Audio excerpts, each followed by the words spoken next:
Flavinha, né?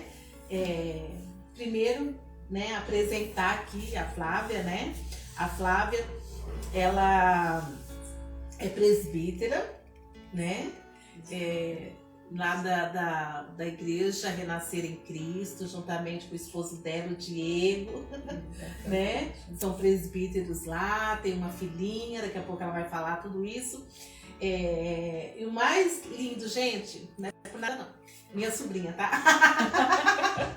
Minha sobrinha, glória a Deus! Então, Flavinha, eu queria que você falasse um pouquinho, né, da sua vida, né? Como que foi a sua entrega a Jesus? Como que veio Jesus para você, né? Primeiramente, né? Sim. Bom, ela não falou, né? Mas acho que ela ficou com vergonha, mas eu tenho 38 anos. É verdade. Daqui a alguns dias eu já faço 39. Jovem. Mas eu acho que hoje em dia as mulheres cada vez mais velhas estão ficando mais bonitas. Então eu não tenho vergonha de falar a minha idade. Eu pego umas fotos antigas e falo assim, meu Deus, como eu tô ficando melhor. Amém. Mais bonita. Então eu tenho 38 anos e começando, né, do início mesmo, o meu processo de conversão foi quando, na adolescência, tem um estudo que fala que acho que mais de 90% das pessoas se convertem na adolescência, né? Uhum. É muito mais fácil as pessoas se converterem na adolescência do que depois que elas vão ficando mais velhas. E também isso aconteceu realmente comigo. Eu me converti na minha adolescência e Deus tem instrumentos, né? A pastora Lu, a pastora Luciene, os meus tios, eles sempre me convidavam, né, para alguns eventos da igreja. Porque quando a gente é criança, né, tem uma fase que é onde é que está sendo formado o nosso intelecto, né, a consciência do que é certo, do que é errado. Eu tenho na minha memória, por exemplo, a Eliana, né, ela dando aula sobre Moisés. Eu lembro da historinha de Moisés passando com um filminho, né, e ali sendo explicado a história de Moisés. Então é muito importante esse processo na infância, nós conhecermos a palavra de Deus, mesmo que seja através de uma historinha, através de uma brincadeira, mas ali a gente começa a entender o que é a Bíblia, né? Quais são as histórias que tem ali na Bíblia.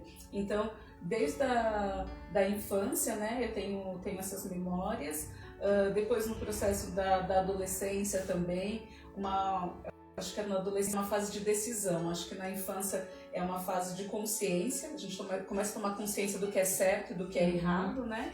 E na adolescência vem essa fase de decisão. Então, para onde eu quero ir, né? Para onde eu vou? Isso passa muito na cabeça do adolescente, né? Qual vai ser a minha religião, né? Com quem que eu vou namorar, né? O que o mundo está falando que é certo, o que o mundo está falando que é errado. Então, todo esse processo de decisão acontece na adolescência. E aí na minha adolescência que eu tomei a decisão. Chegou um momento que eu falei assim, olha, é o que eu quero, é onde é que eu me sinto bem, né? É a igreja que eu me sinto bem. E aí eu lembro ainda que tinha alguns conflitos, né? Ele falou assim, mas você vai na igreja por causa dos seus tios? Eu falei assim, não, eu vou na igreja porque essa é a minha decisão, porque eu encontrei um Deus, né? Eu encontrei um lugar onde é que eu me sinto muito bem. Então, nesse momento eu procuro uma igreja que era mais perto e tudo, e aí eu acabei entrando na Renascer. Amém. Mas foi nessa fase, em torno de uns 14 anos, que eu tomei a decisão de me converter. Eu lembro que foi até uma fase difícil, né? Porque quem conhece meu pai é um pouco bravo, assim, e falar para eles que eu queria me converter.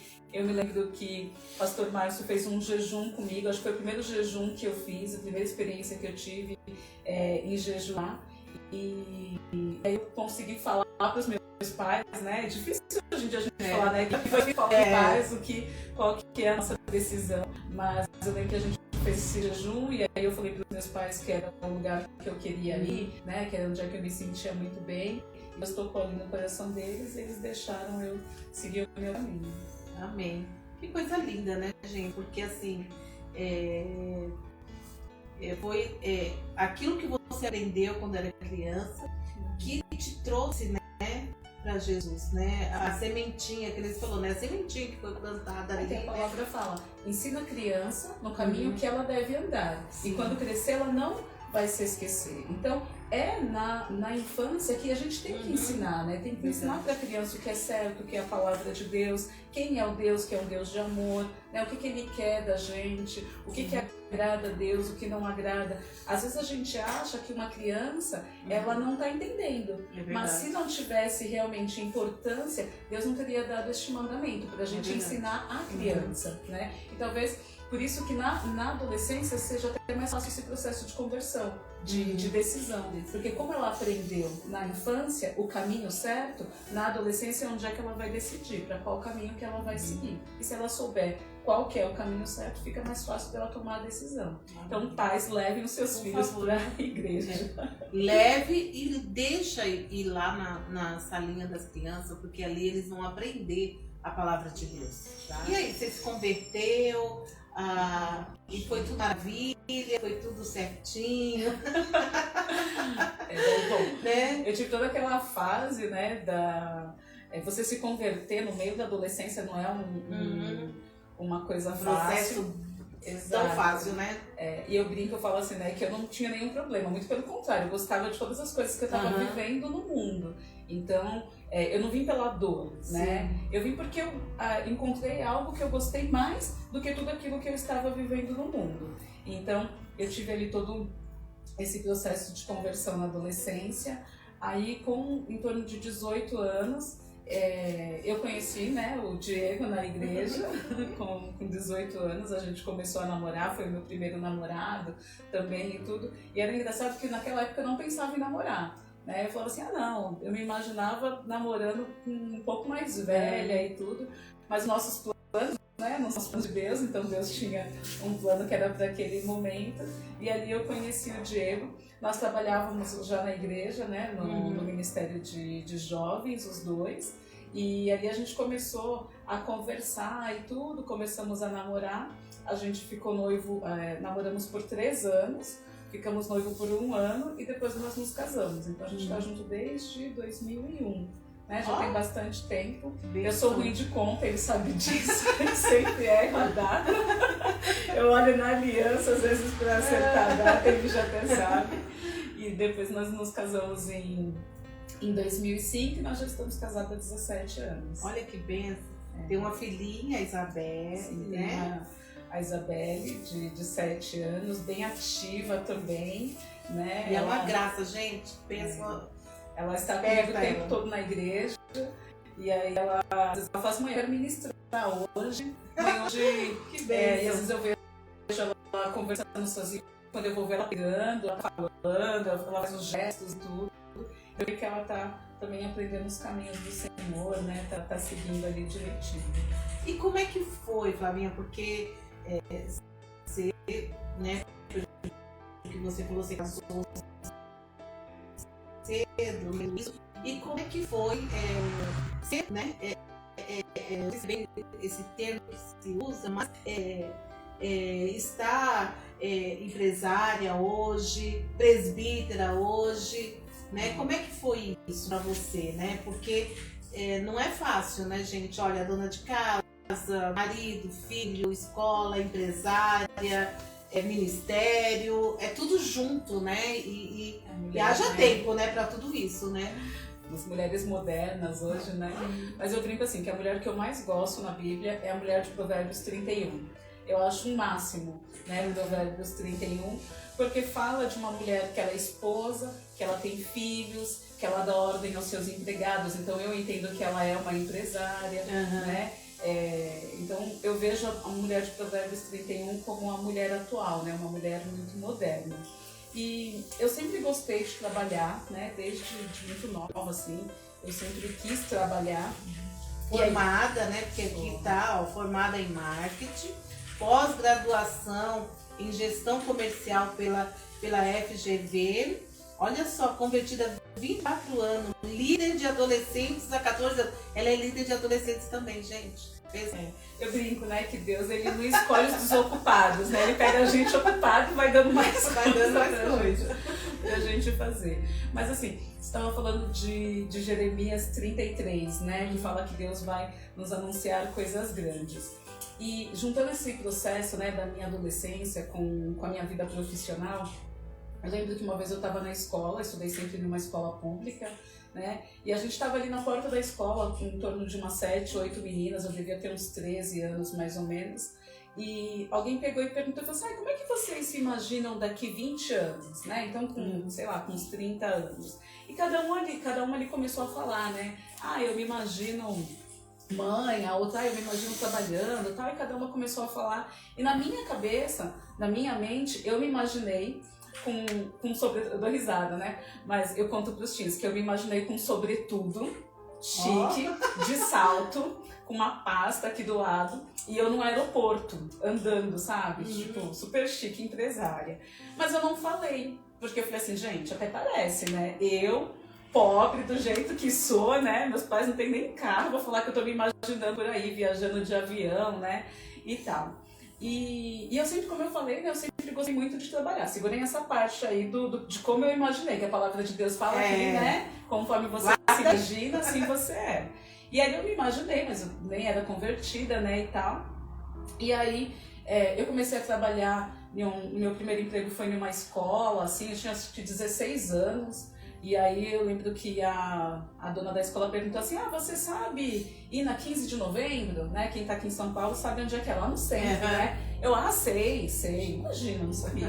Aí eu liguei e falei assim pro meu primeiro tio, onde é que fica 15 de novembro? Como é que eu faço pra ir e tal? Aí me explicou, eu fui lá, peguei um ônibus e comecei a ir. E aí eu comecei a fazer esse trabalho meio de office girl, com 16 anos. E aí eu acabei entrando nessa escola para trabalhar na secretaria. E eu lembro também que ela perguntou assim, você sabe datilografar? Gente, com 38 anos, mas eu usei máquina de escrever. Tinha que fazer boletos na máquina de escrever. Tem muitos aí que nem sabem o que é isso, hein? Você sabe datilografar? Eu sei. Aí tinha que colocar uma ficha de boletos, né, na máquina, tirar a máquina e colocar alguns campos. Eu devo ter perdido uma boa parte no primeiro mês ali aprendendo a digitar. Não era tão fácil igual o computador para apagar, mas aí acabou dando certo.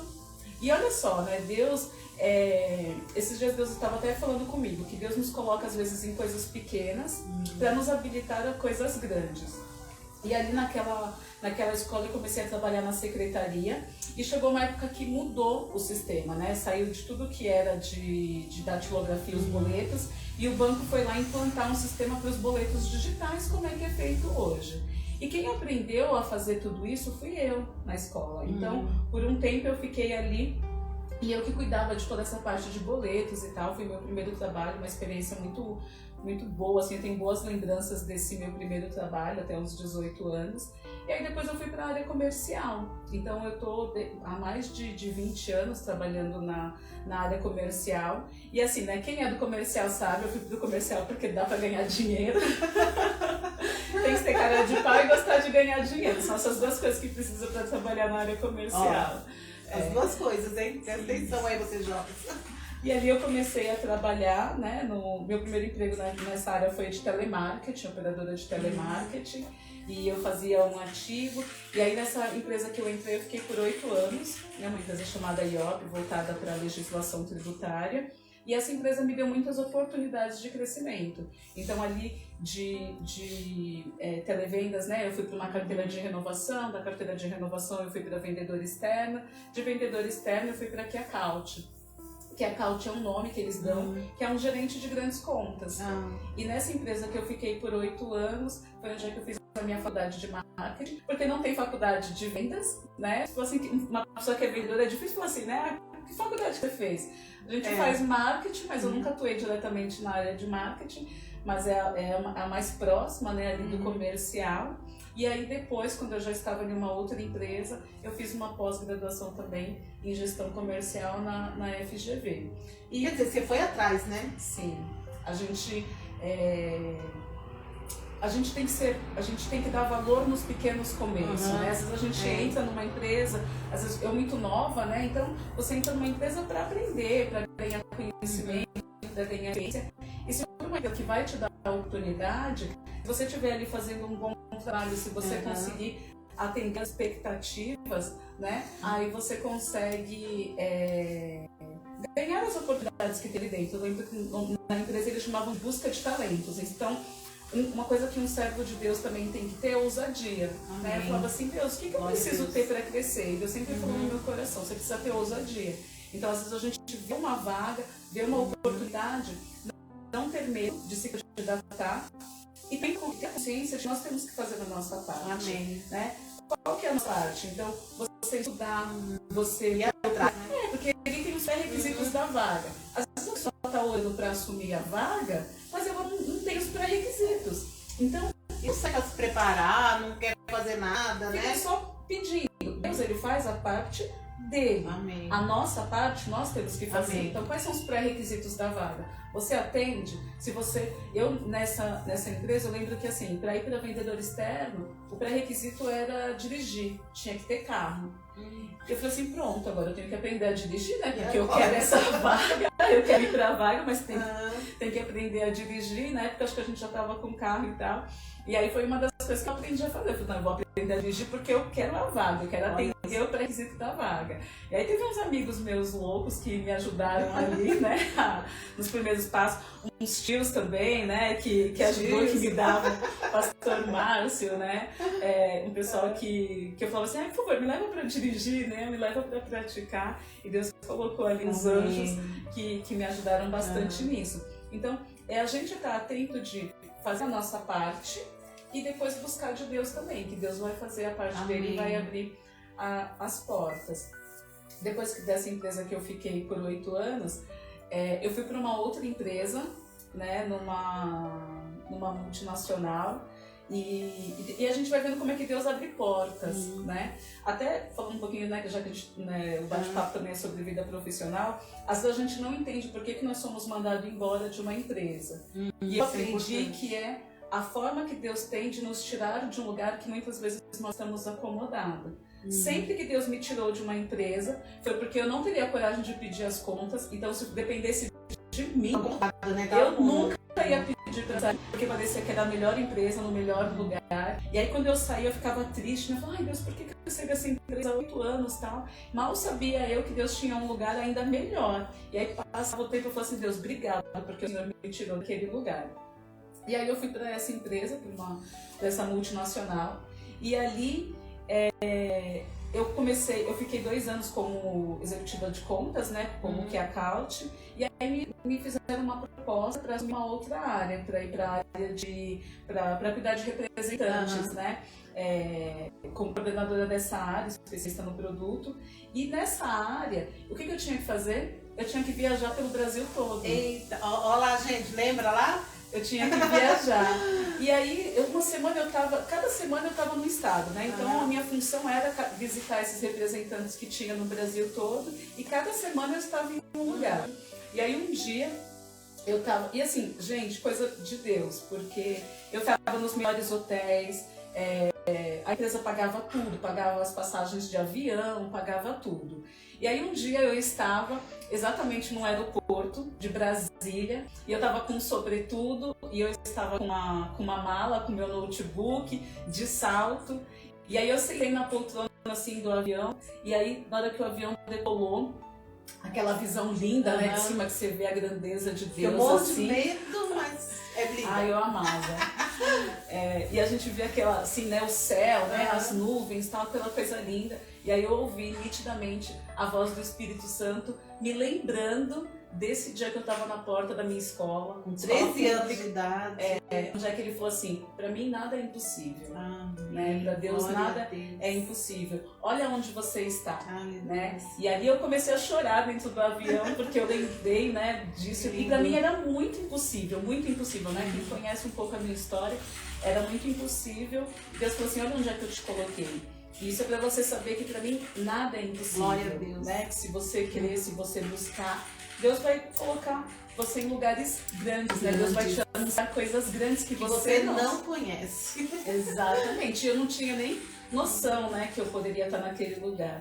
E Deus me colocou em lugares grandes, assim. Eu lembro de reuniões em Tribunal de Justiça, entrar em uma sala de um Tribunal de Justiça com o presidente do tribunal, cheio de desembargadores, né, fazendo uma reunião, falando para daquelas pessoas tão importantes, né, importante e tal.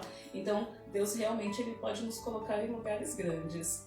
E assim, e é tudo, né? Porque você acreditou, você Deus, você viu Deus em todos os lugares, você também, né?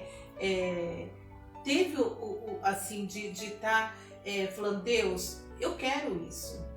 Né? Eu acho importante isso, sabe, gente? Às vezes a gente fica acomodado dentro de casa, né? Ou só reclamando, falando, né? Mas você foi, fez, acreditou, quer dizer, pensou lá atrás, lá com 13 anos de idade. Eu já me né? imaginava. Já se imaginava, né? E Deus foi agindo e que coisa linda, que coisa linda. A gente vai fazendo a nossa parte e Deus ele vai fazendo a parte dele. Porque não é dele. impossível para Deus, né? Olha, Deus espera a nossa atitude. Eu brinco, né, que Deus espera que a gente ponha o pé na água, né, para o mar se abrir. Se a gente não tiver a atitude, posicionamento, a ousadia, ele não consegue muitas vezes agir, né? Então, a gente tem que fazer a nossa parte, Deus vai fazendo a parte dele. Eu acho que é mais difícil a nossa parte, a gente sair, né, como você falou, do comodismo, né, ter ousadia, do medo, porque aprender a dirigir, eu tive que passar pelo medo, aprender a falar em público, né, às vezes a gente que vem de uma família mais simples, né, de escolas públicas, às vezes a gente vai competir por uma vaga e você fala assim, gente, aquela pessoa ali parece ser tão mais capacitada do que eu, né? A pessoa vem de uma escola particular, às vezes fala vários idiomas e você fala assim, como é que eu vou entrar em um lugar desse? Eu lembro que nessa entrevista que eu fiz para essa multinacional e todo mundo na empresa falava que queria entrar e tal, e aí eu fiz uma entrevista com um gerente da área e eu tinha tudo que ele precisava para aquela vaga, eu tinha aprendido naquela empresa que eu passei por 8 anos. Então, quer dizer, Deus já estava me habilitando lá atrás para aquela vaga. E daí, na hora que eu comecei a falar, ele falou, é tudo que eu preciso.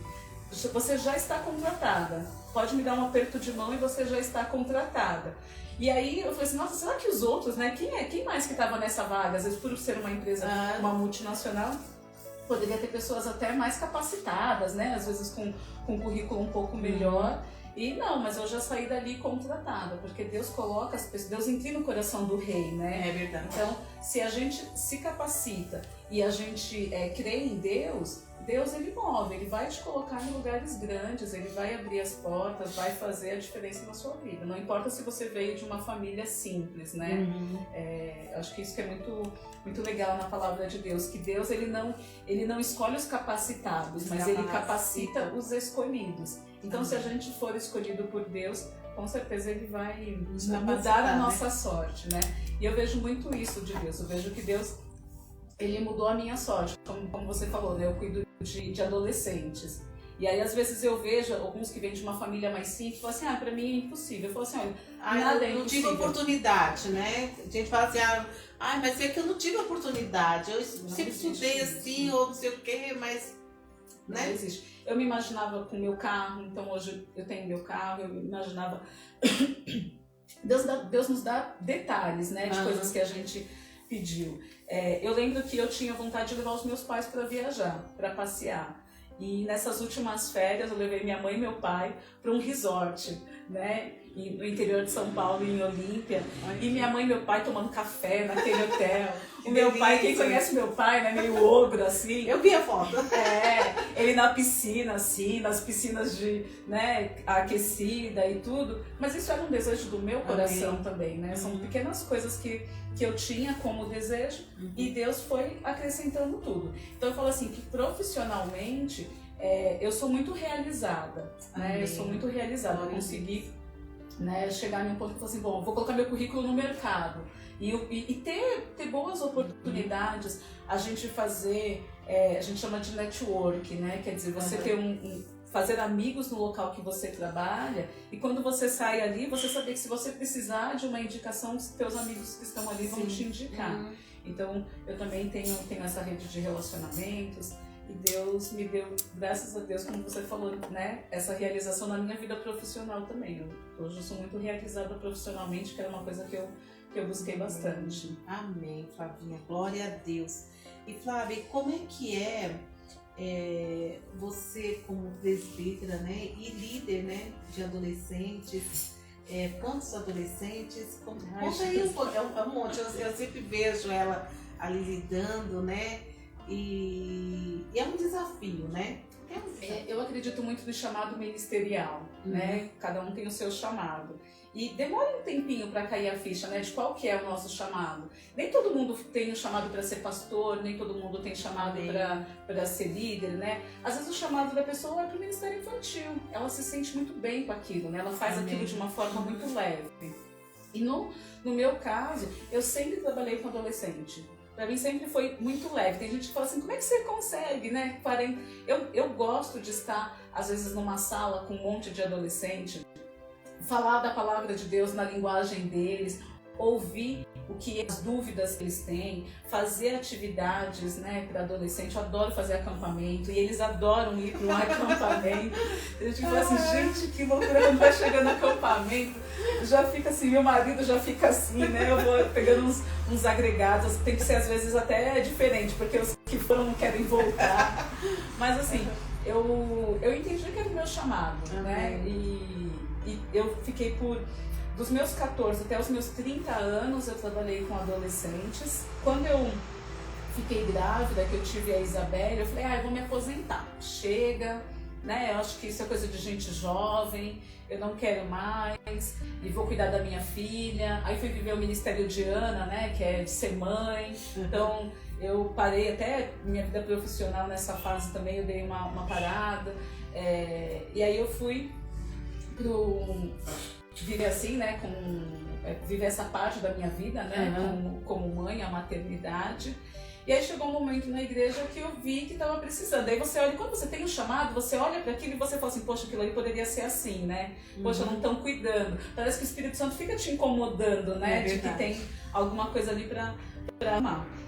E aí eu voltei, eu falei assim, gente, eu com 38, quase 39 anos, né, ser líder de adolescente de novo, mas eu falo que eles me renovam, que eles me, né, eu vou em show com eles, e às vezes falam assim, nossa, presbítera, você pula. Eu falo assim, lógico, sou mais jovem que vocês, né, eu gosto, né, às vezes levar eles por um evento, né, marcar um parque, de final de semana com eles, eles adoram, gente, fazer acampa dentro, que é aquela vigília de madrugada, eu sei, né? como é que é. E eu já com 38 anos de madrugada eu já não gosto muito, tá? Mas assim, a gente tem muitas experiências boas, né? Amém. Então, eu vou agregando pessoas para me ajudar, né, no ministério, e a gente vai fazendo esses eventos. Hoje a gente chega a ter de domingo em torno de 30 adolescentes todo domingo, e a gente tem ali uma média de 40, 50 adolescentes. A bispa da minha igreja fala assim, é quase uma igreja quando todos eles aparecem junto, né? Um evento, alguma coisa, mas é um grupo muito grande.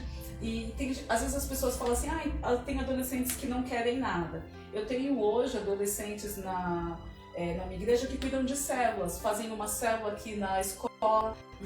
Tem acho que 3 adolescentes que fazem células dentro da escola deles para falar do amor de Jesus. E uma outra coisa que eu falo muito com eles é que ovelha gera ovelha, né? A responsabilidade de fazer o grupo crescer é deles. Então, se eles têm um ambiente agradável, né, na igreja e tudo, eles vão convidar. Então, hoje eu tenho jovens que já convidaram 4 amigos para frequentar a igreja, que hoje já são do grupo de jovens da igreja. Né? A gente tem uma que trouxe 3, tem outra que trouxe 2, daí veio os 2 irmãos, aí o outro veio com 4 amigos da igreja e da escola, e também já trouxeram os outros e são da igreja, e ficaram, permaneceram, né? E é saber lidar com eles. Então às vezes tem uma que chega com o cabelo todo azul, né? Então, e o outro com cabelo comprido, mas assim, são fases, né? Eles estão na fase deles, né? E dentro do momento da sociedade deles também. A gente só precisa orientar para que eles não percam o rumo, né? Exatamente. A gente vai orientando. E ter Deus, né? Acima de tudo, né? Eles precisam ter experiências com Deus, né? É importante isso. Flavinha, eu queria tocar no assunto aqui que eu acho bem legal, porque assim, eu sempre vejo você, né? E eu sei que o jejum é muito presente na sua vida, né? Sempre eu vejo a Flavinha, quando ela vem aqui em casa, eu sirvo café. Ah, eu já tô de jejum. Ah, eu já tô de jejum. Gente, né? café é difícil. Mais difícil. Então. E hoje, eu não sei, né? Hoje eu vejo pouca prática, né, de jejuar, né? A palavra diz que a gente deve jejuar, né? Uhum. E eu sempre vejo isso em você, né? Que você é uma pessoa assim que fala, não, eu vou conseguir isso, mas eu preciso ter um jejum, eu preciso estar ligada com Deus, eu preciso estar ali, porque é um compromisso, né? Eu queria que você falasse um pouquinho disso, né? O que é um jejum para você? E aí eu tava aguardando a resposta de um contrato, né? Eu tava orando por 5 anos, eu tava orando para entrar em uma empresa, voltar como representante. E aí surgiu uma oportunidade, né? Deus, ele move as coisas, assim. Surgiu uma oportunidade, entrou um gerente novo, um amigo meu já estava na empresa que eu tinha indicado um tempo atrás. Ele estava na empresa, ele falou com esse novo gerente, falou muito bem de mim. Eu fiz uma entrevista e ele, porque eu já tinha tomado alguns não, Sim. né? Essa coisa de vendedor, né? Vendedor, ele não fica muito, ele não tem medo do não, né? Então, às vezes, não pra gente é só, às vezes não é o momento, mas daqui a pouco a gente pode voltar, não precisa ter medo do não. Né? E eu já tinha tomado 2 não nessa empresa e Deus mudou as coisas lá dentro e eu falei assim, olha, acho que eu tenho uma nova oportunidade ali. E eu consegui, né, fiz uma entrevista, até dentro dessa questão de ser empreendedora, eu queria entrar como representante na empresa e começou a agilizar as coisas e tal, só que parou, de repente parou o processo, ficou ali parado por quase 2, 3 meses. Eu falei, não, tem alguma coisa de errado. Aí eu falei assim, eu vou ter que jejuar. E aí eu comecei um jejum e coisa de menos de 21 dias, eu gosto muito do jejum de Daniel, né, que é um jejum de 21 dias, que a palavra de Deus mostra, que é onde é que tinha uma batalha no mundo espiritual. Sim. Realmente, para que a palavra fala que desde a primeira oração de Daniel, Deus já tinha determinado que era para acontecer, mas ainda não tinha acontecido porque estava lá tendo uma guerra no mundo espiritual. Então, eu uso muito essa arma do jejum quando eu preciso de uma resposta de Deus. Quando eu creio que é de Deus, que está demorando, eu falo assim, não, então eu vou jejuar porque pode ser uma batalha no mundo espiritual e eu preciso da ajuda de Deus para conseguir vencer. Então, para mim, jejum é uma arma espiritual. É arma, assim como oferta também. Eu já tive ofertas assim de viver a palavra, né? Eu também tenho muita experiência assim eu aprendi que eu posso orar a palavra de Deus. Quando a gente tá ali na palavra, tá escrito, a gente pode invocar, né? A gente pode pedir para que Deus ele faça aquilo que está na palavra dele. Então eu tenho experiências com ofertas, de portas que se abrem, né, trabalhando na área comercial, às vezes de um mês difícil, a gente conseguir da intervenção de Deus também, porque eu creio que Deus ele cuida de todas as coisas, né? Ele cuida de todas as áreas na nossa vida, então essas armas espirituais a gente tem que usar em todas as áreas também. Coisas incríveis que, sabe, da vida da Flavinha, como ela falou, né? Quer dizer, que ela falou assim, olha, eu era pobre, eu estudei sempre em escola pública e, né? Da família mais simples, né? Sem ter condições. Mas quando Deus nos enxerga, eu vejo assim, né? Quando Deus olha para nós, Deus não olha a nossa situação intelectual, não. Deus olha para nós e olha se a gente realmente quer, se a gente realmente tem atitude, se a gente está compromissada com Ele, sabe? E Deus sabe todas as coisas. Então, quando eu vejo assim, infelizmente, muitas pessoas que se afastam da igreja, que se afastam de Deus, porque eu não recebi essa bênção, eu não consegui isso, tá vendo? De ficar, sabe, na posição de vítima, eu não tenho condições, eu não posso. Igual a questão da faculdade, né?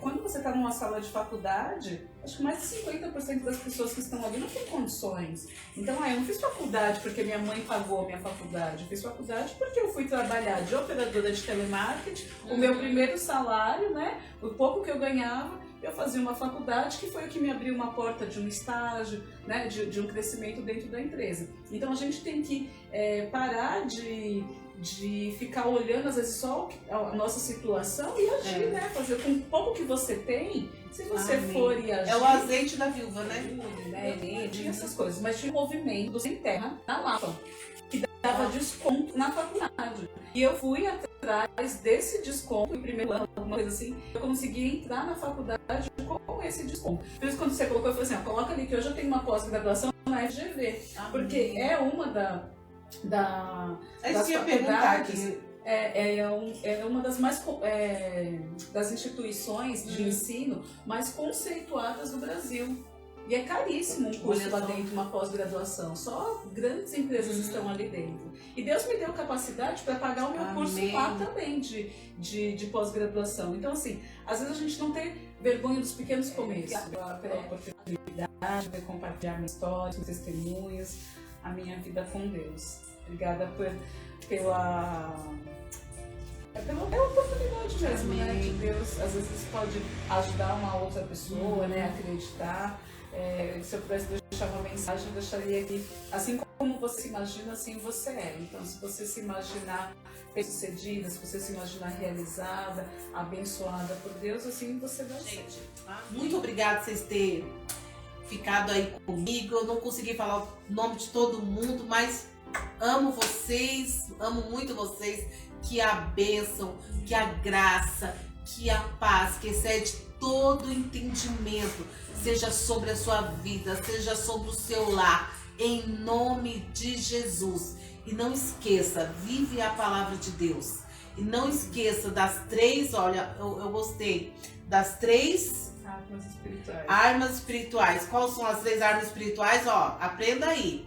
Oração, jejum, oferta e dízimo. Ser generoso na casa de Deus é bênção para a sua vida. Oração, precisamos orar e jejuar também. Então, que Deus abençoe. Tchau, tchau. Deus abençoe. Tchau. Obrigada, Flavinha, ter vindo. Deus abençoe.